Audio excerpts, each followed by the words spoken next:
Nombrosos estudis epidemiològics han demostrat que els trastorns mentals tenen un important component hereditari.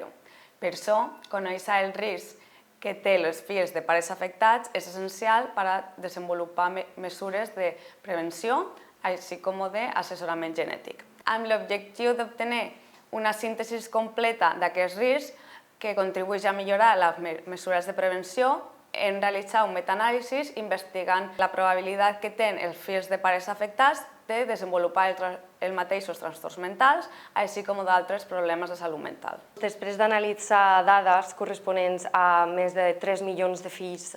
de pacients amb trastorn de salut mental i 20 milions de fills de persones sense diagnòstic, hem trobat que entorn del 55% dels fills desenvoluparan un diagnòstic de salut mental al llarg de la seva vida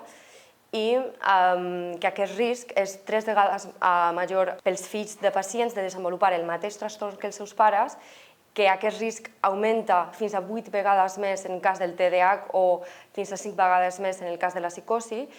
i que no només aquests fills tenen risc de desenvolupar el mateix trastorn que els seus pares, sinó que també tenen el doble de risc que la població general de desenvolupar qualsevol altre trastorn de salut mental. Aquest estudi proporciona als professionals taules on es pot veure el risc que tenen els fills de persones amb trastorns mentals de desenvolupar un trastorn mental. Aquesta informació pot ser molt útil a l'hora de decidir si recomanar fer intervencions preventives, com poden ser les basades en necessitats, la psicoteràpia o l'activitat física. També implica que nosaltres recomanem que s'examini sistemàticament la salut mental dels fills dels pacients.